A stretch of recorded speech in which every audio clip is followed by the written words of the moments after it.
Hello again, dear friends. It's good to see you here. Let me ask you something.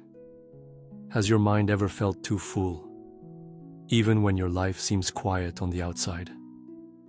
Many of us carry a storm inside, worries, regrets, noise that never stops.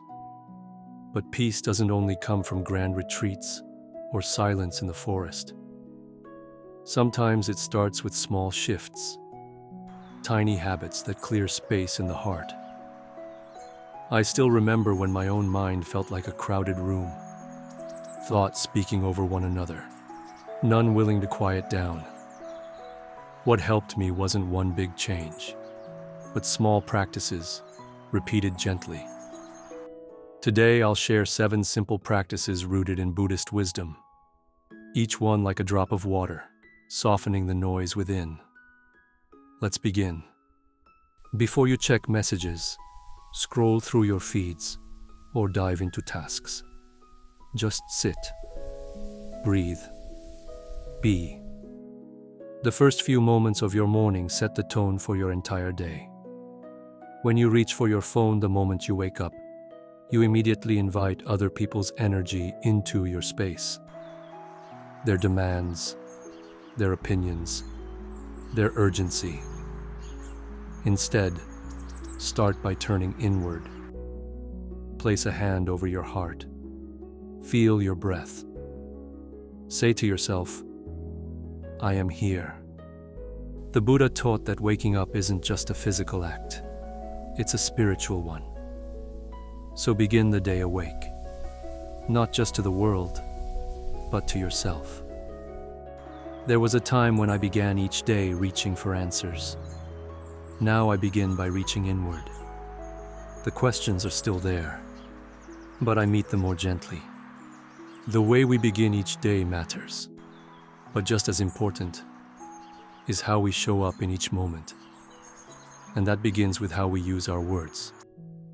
Before answering a question, before responding to a comment, before saying something you might regret, pause, even for a second. In that tiny space lives your power, the power to choose clarity over reactivity. In Buddhism, this is part of right speech, words that are timely, true and kind. Pausing is not weakness, it's a quiet strength. It allows the mind to soften before the mouth opens. Let your words come from peace, not from the noise of the moment. I've said words I wish I hadn't.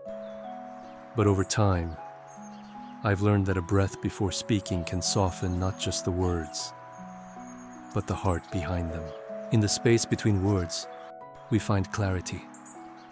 And in the space between distractions, we begin to rediscover silence.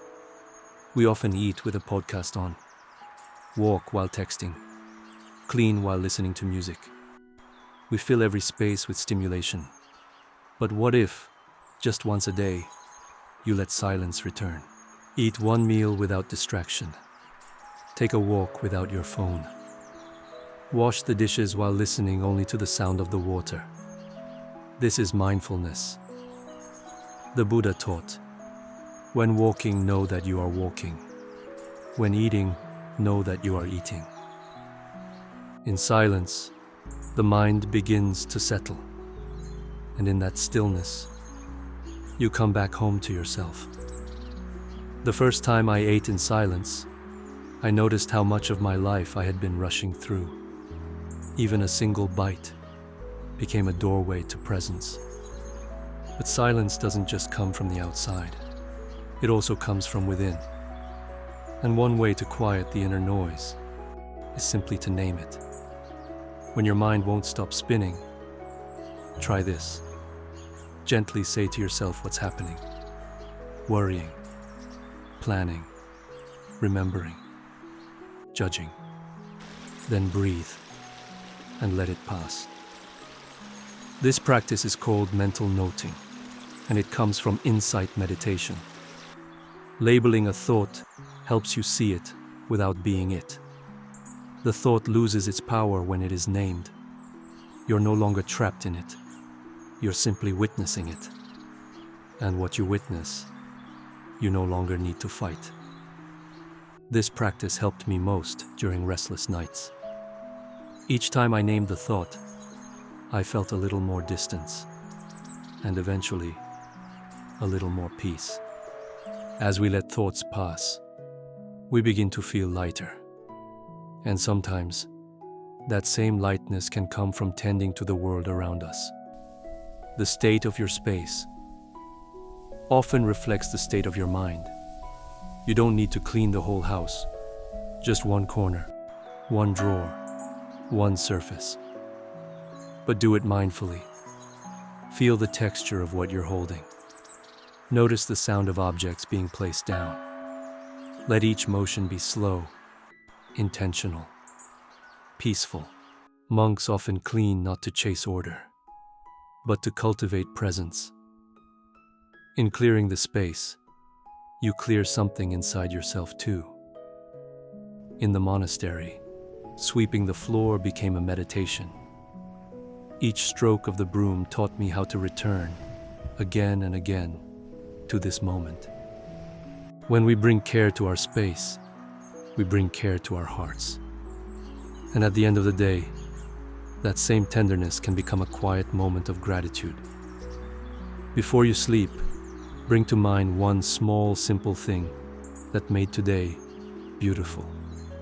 A soft blanket, a smile from a stranger, a moment of quiet between tasks. Let yourself feel it fully, not as a thought, but as warmth in the heart. The Buddha taught that gratitude softens the grasping mind, the part that always wants more or something different. Gratitude is not just a habit, it's an antidote to suffering. Even on hard days, there is still something worth holding with tenderness. Even during the hardest seasons, I kept a gratitude stone beside my bed. Each night, I held it in my palm and remembered something kind. It helped me see that the light never truly left. If ever you forget any of these habits, if the noise returns, you only need to remember one thing. Your breath is always here. This is the most ancient practice and the most immediate. You always have your breath. It is your anchor, your sanctuary. When your mind is racing, when emotions swell, when the world feels too loud, close your eyes and breathe. In, out, here, now. As the Buddha said, breathing in, I calm my body. Breathing out, I calm my mind. You don't have to master your thoughts. Just return to your breath and keep returning. There were days I sat in silence, unsure if I was doing it right, but the breath was always there. Soft, steady, forgiving, and that was enough. Dear friends, the world is loud, the mind even louder. But peace is still possible, not through big changes, but through tiny habits that bring you back to stillness again and again. These are the same practices that helped me soften my own mind. I still return to them, not as a duty, but as a kindness to myself. Which of these spoke to your heart? I'd love to hear in the comments below. If this teaching supported you, please like this video, subscribe to the channel, and share it with someone who needs a little more quiet in their life. Until next time, speak gently, breathe deeply, and walk slowly.